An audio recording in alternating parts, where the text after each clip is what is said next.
In part 1 of this series, we took a look at the BennVenn Freckle Shack drop-in solution for backlighting the Game Boy Color. While this solution from BennVenn changed the game, there was a method of backlighting the Game Boy Color that the Freckle Shack owes a debt of gratitude to, and which paved the way to all the options we enjoy today. With that, welcome to part 2 of this series, where we take a closer look at the AGS+BennVenn mod.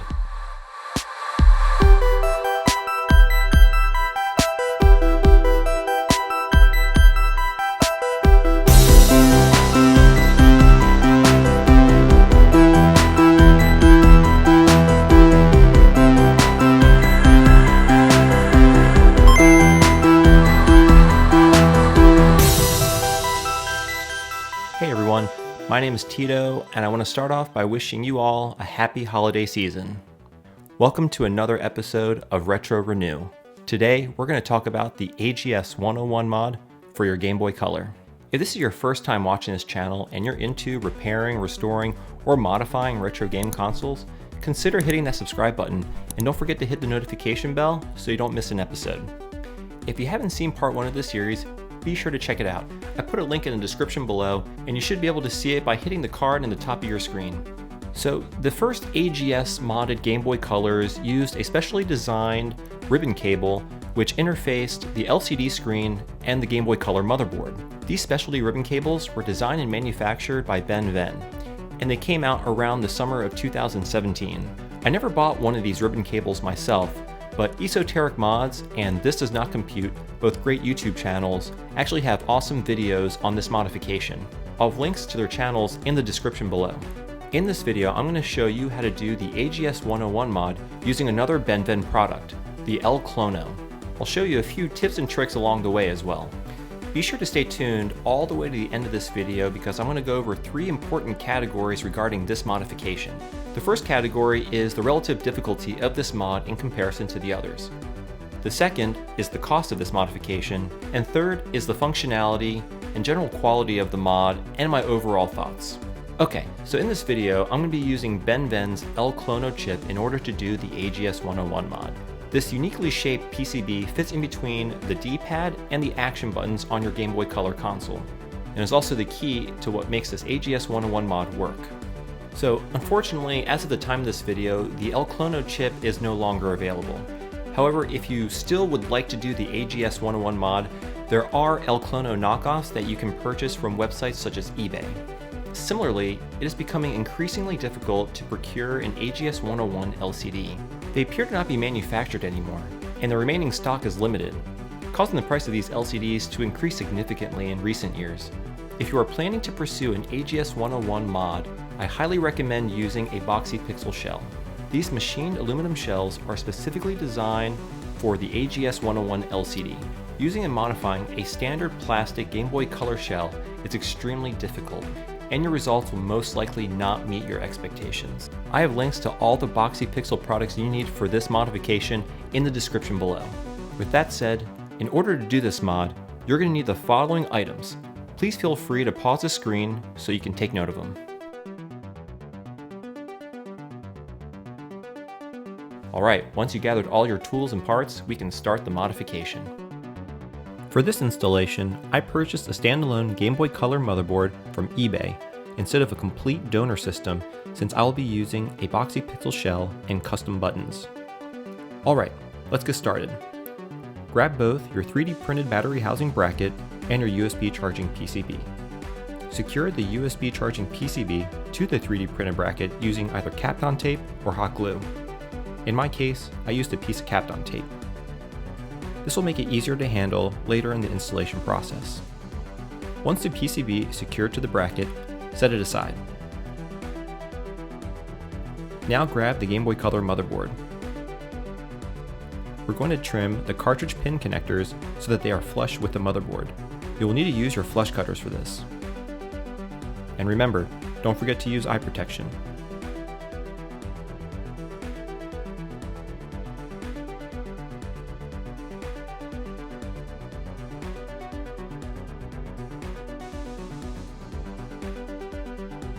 Once complete, set aside the motherboard. Before moving forward, let's clean our workspace. There, much better.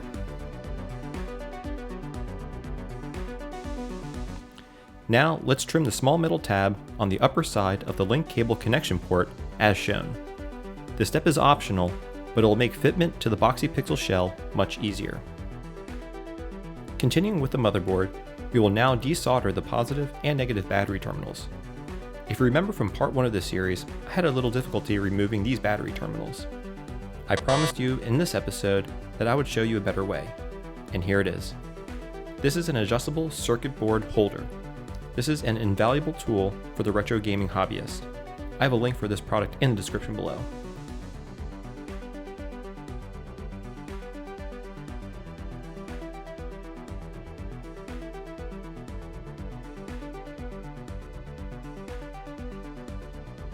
Once the motherboard is secured, use your soldering iron to heat the positive battery terminal pad while gently wiggling the terminal out until it is removed. Then do the same for the negative battery terminal.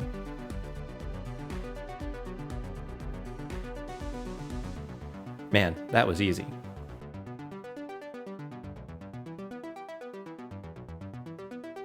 Next, we'll need to cut 2 pieces of wire about 2 inches in length each. For this mod, I'll be using 28 gauge wire. I cut a red and black wire to denote positive and negative respectively. Prep each wire by stripping each of their ends.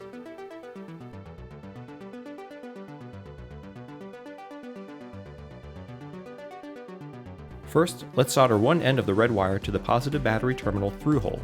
In my case, there was enough residual solder in the battery terminal through hole to secure the wire. In some cases, you may need to add additional solder. Next, solder the black wire to the negative battery terminal through hole.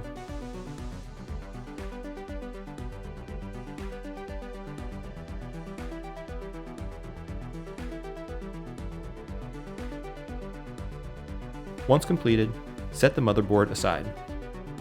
Now we're going to install the mini battery indicator LED to the front shell housing since we need to remove the original battery LED to allow the AGS+101 LCD to fit in the shell.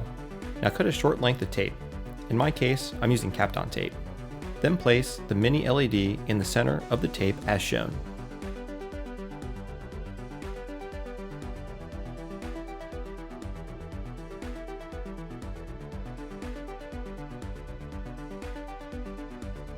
Now place the mini LED so that it is in the center of the LED cutout in the front shell housing.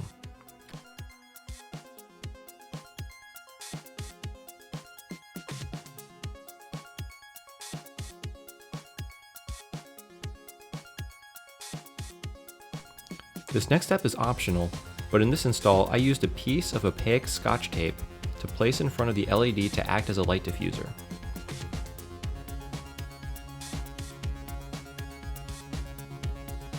Now grab your AGS+101 display and peel off the protective film.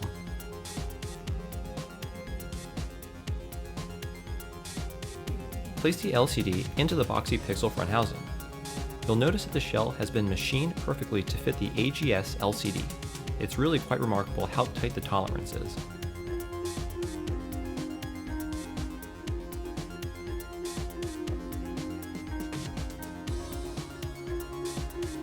Now let's attach the BennVenn Clono adapter to the AGS+101 LCD ribbon cable.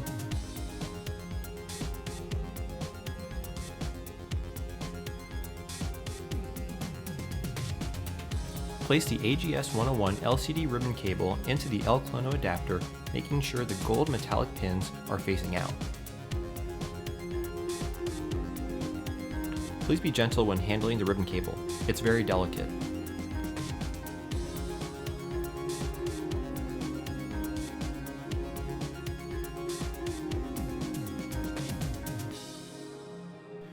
Once the ribbon cable is in place, secure it by depressing the retaining tabs on either side as indicated by the red arrows.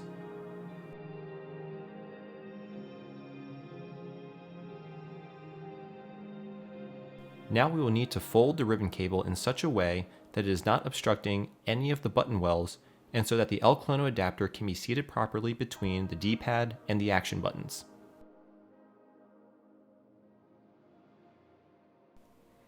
try to minimize the amount of bends to the ribbon cable. Once everything seems to be seated correctly, temporarily hold everything in place. I use my needle nose pliers to keep everything from shifting. Cut a piece of Kapton tape and use it to secure the white ribbon cable to the AGS+101 LCD frame. Doing this will hold everything in place. You're doing great, we're almost done. Now let's get our buttons and membranes out.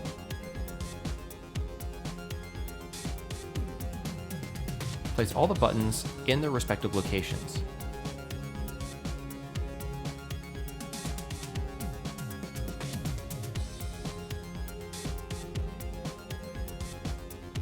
You'll notice that the B button, the one closest to the Clono adapter, is contacting the PCB, not allowing it to move correctly. We will need to trim the lower right guide peg, shown by the red arrow. We need to do this in order for the B button to move freely.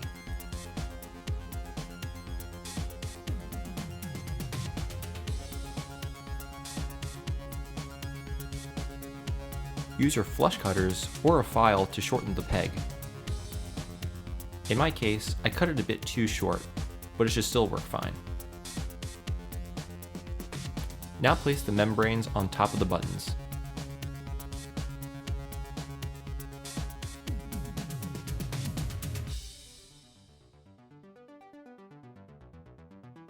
You'll notice that the membranes are also contacting the Clono PCB and will require some trimming.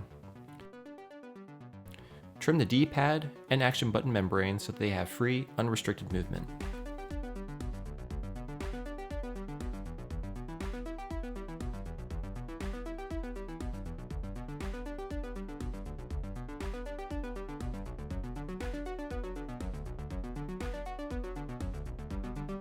If you're finding this video helpful, don't forget to like and subscribe. It'll really help me out.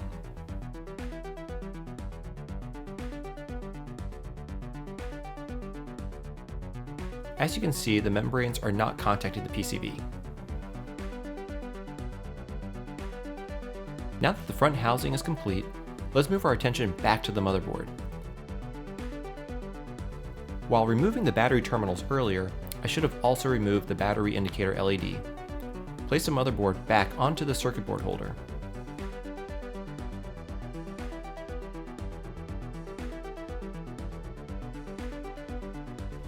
Here is the location of the LED we will be removing.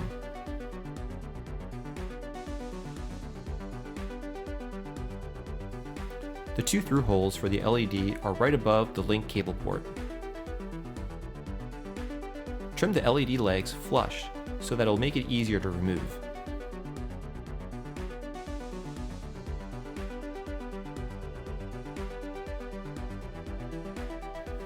Now grab the LED firmly with some needle nose pliers while heating the LED legs with your soldering iron.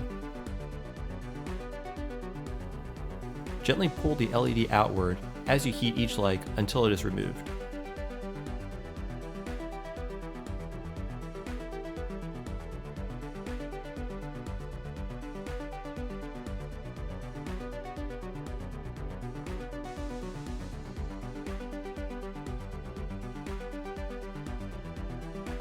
Next, we will need to trim the link cable port pins as well as the volume potentiometer anchor legs flush to the motherboard.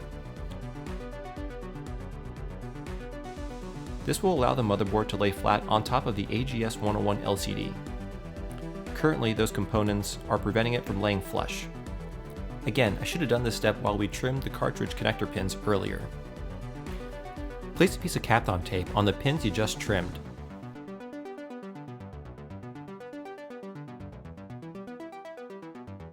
I also placed some additional pieces of Kapton tape in key areas of the motherboard just to be sure we don't have any electrical shorts when we put everything together and button up the console.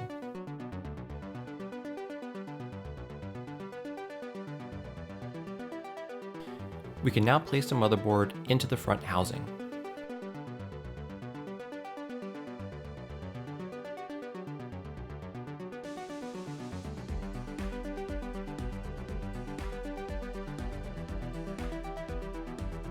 Attach the Clono ribbon cable to the motherboard and lock the securing tabs on either side of the ribbon cable.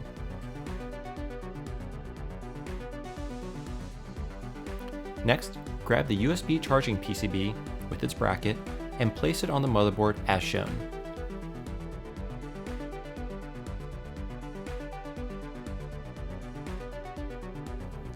Screw the bracket and motherboard into place using the 2 Phillips screws provided with the Boxy Pixel shell. Please note, if you used a donor console for your build, you will not be reusing any screws from the original Game Boy Color. All screws used for this install are from the Boxy Pixel kit, and they are all the same. Once secured, we can now attach the battery. Apply some flux to the 4 pads on the USB charger PCB. Then add some solder to each of the 4 pads. Be careful not to melt any of the surrounding plastic.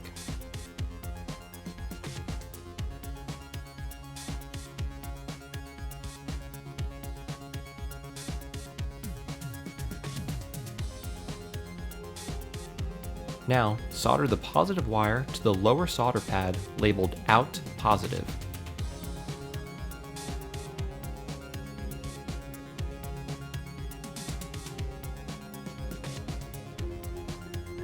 Next, solder the negative wire to the upper solder pad labeled Out Negative.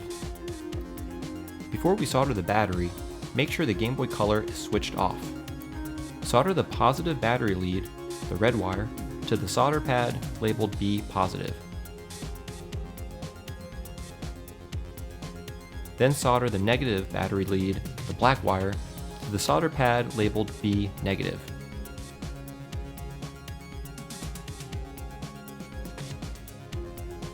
Great, the battery's connected. Let's give it a quick test. Awesome. Now let's connect the power LED indicator wires. First, grab the black negative wire and solder it to the original LED through hole. You want to solder it to the through hole closest to the center of the console. Next, grab the red positive wire and solder it to the right through hole closest to the edge of the console. Great. Let's test it one more time to make sure the LED works. Fantastic. Tuck the LED wires so that they don't get pinched between the front and rear housing during assembly. Now we need to modify the power switch so that it can fit into the shell. Snip the top half of the switch opposite of the nub, shown here. Be sure not to snip the wrong side. You need the side with the little nub in order to retain proper switching functionality.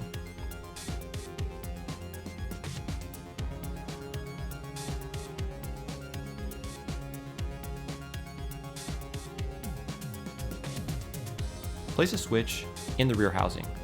It should hold itself in place. Be sure both the actual switch on the motherboard and the switch cover are both in the off position prior to assembly. You want to avoid breaking the switch on the motherboard. This will assure both the switch and the switch cover are aligned with each other. Place the rear housing onto the front. Secure it using the 4 provided Phillips head screws.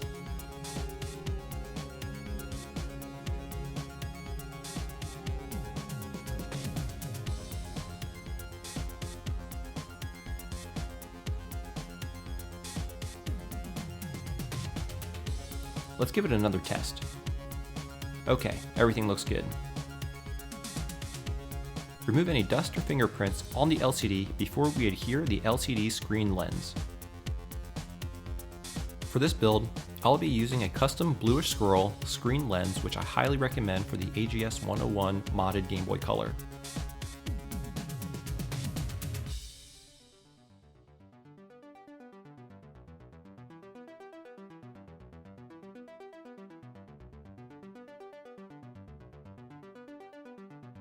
Wow, this looks really amazing, guys.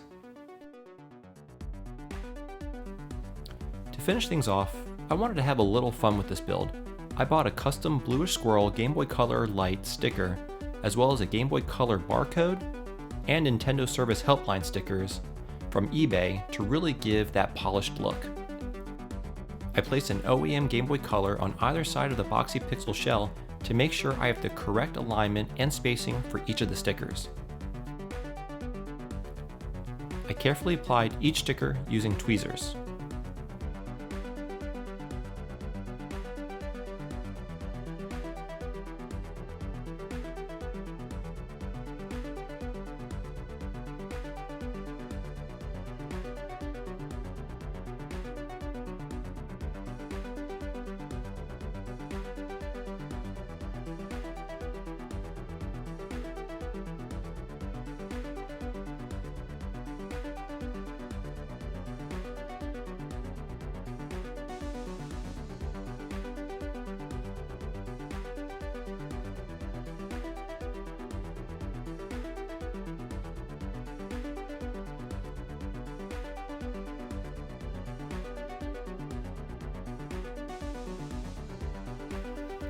And look at that, this looks really amazing, guys. Alright, with the mod completed, let's see how it stacks up in the following 3 categories. As far as difficulty is concerned, this is the toughest way to backlight your Game Boy Color, with or without the Boxy Pixel shell. With the Boxy Pixel shell, it makes it a lot easier because you don't need to do any machining or milling of a standard plastic Game Boy Color shell. Using the Boxy Pixel shell makes this mod significantly easier. Even so, this mod still requires the most amount of soldering when you compare it to the other options available to backlight the Game Boy Color. So moving over to cost, unfortunately this is also the most expensive option to backlight your Game Boy Color. Not including the shell, the AGS+101 LCD alone will run you about $75 US, where the Clono chip or a knockoff version of it will run you generally in the neighborhood of $30, costing you a little over $100 just for those 2 components. Adding in the Boxy Pixel shell and other miscellaneous items needed to do the mod, you're looking at a cost of roughly $240. In terms of functionality, there's really no unique feature doing the AGS+101 mod with the Clono chip. It is extremely similar to all of the other options. This mod does not include the ability to dim the screen, unfortunately. One of the main complaints I have about the AGS+101 mod is that the screen is extremely large and most certainly requires a custom screen lens in order to cover the border. Even with the custom lens, some of the light from the AGS+101 screen shines through and can be somewhat distracting. This white border is most visible when the majority of the screen is dark. So, what do I think of this mod? I have to be honest, this is probably my favorite way to backlight the Game Boy Color. This may come as a surprise to you, but my favorite feature of the AGS+101 screen is the pixel size. The pixel size on the AGS+101 screen is much larger than on the Freckle Shack, the McWill, or the Midwest Embedded options. To me, it has a better aesthetic and a more retro look and feel to the image. So the AGS+101 screen, in conjunction with the Boxy Pixel shell, just gives you a really killer way to backlight your Game Boy Color and give you a really awesome package. Alright, so I really hope you enjoyed part 2 of this series. In part 3, I'll be discussing the BennVenn Freckle Shack again. However, I'm going to be using a much later version of the kit, which includes a dimming functionality for the screen, and I will also show you how to install it into a standard OEM plastic Game Boy Color shell. If you remember in part 1, I installed it in a Boxy Pixel shell, so the whole installation process is going to be quite different. So be sure to hit that like button, subscribe, and hit the notification bell so you don't miss part 3 of this series. So once again, happy holidays, and we'll see you next year.